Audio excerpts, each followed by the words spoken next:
Today, I'm going to show you a quick demo of the Civo Dashboard so that you can see its rich functionality and ease of use. As you can see, I have already logged into the Civo Dashboard and I'm on the Kubernetes option. It is worth mentioning that it only takes about 2 minutes to sign up for a free Civo account, and users that add a credit card get an introductory credit of $250. You are then able to launch services from the dashboard and get to use all the functionality of the Civo public cloud. But to kick things off, before running through all the various different components and features on this navigation bar, I want to bring your attention to the region selector at the bottom of the navigation. From here, you can see and select which global region you wish to deploy your application into. The United States, United Kingdom, or Germany, plus we have others being launched soon in Asia and other parts of Europe. If we now go to the main dashboard menu, you can see we have Kubernetes, which is one of our core services. We also have our compute service, which is an infrastructure as a service offering for workloads that require virtual machines. And as you can see, there is a lot of additional functionality, including object storage compatible with the industry standard S3 API, volumes, which is our block storage, and databases, a scalable and efficient managed database as a service offering optimized MySQL and PostgreSQL.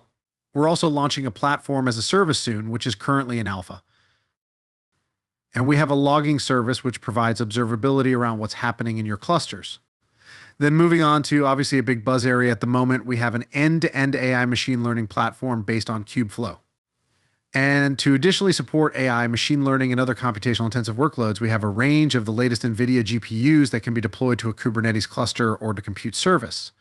There is also a lot more functionality within the dashboard, such as firewalling, networking, security, and account management, which I won't be running through today. Starting with Kubernetes, there's a few different ways you can manage it, which is the same for all of our products.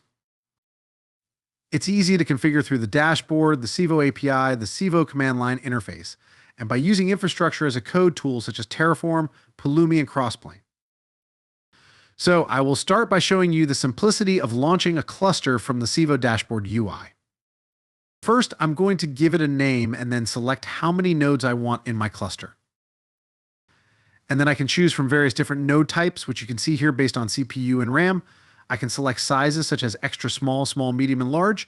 We also have some performance, CPU optimized and RAM optimized nodes, and there are various GPU options too.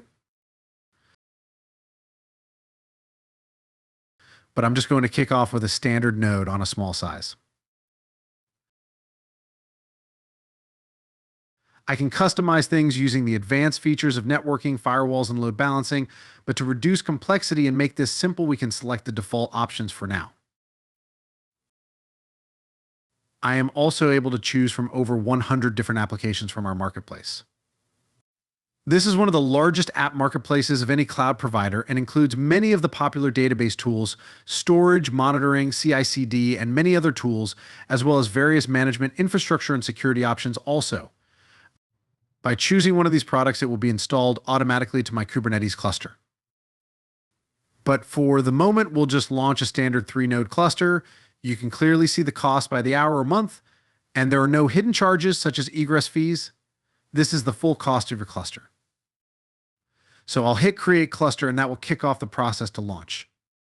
Typically, this will take under 2 minutes, and we can see a timer will appear and start the countdown for launching my first cluster. Here we go. So you can already see the seconds are counting down. It's worth mentioning that if you were to launch a Kubernetes cluster with a hyperscaler such as AWS, it takes about 30 minutes rather than less than 2 minutes with Civo. So what you're seeing now is that it has already started launching the 3 nodes, and as each one of those nodes becomes active, it will join them to the cluster and we'll see them go green here. As you can see, the first node in the cluster has gone green. We'll just wait for the other 2. There's another one. And then the third one is now connected. It will now complete its build, and in a moment we'll see that our cluster is now ready to use.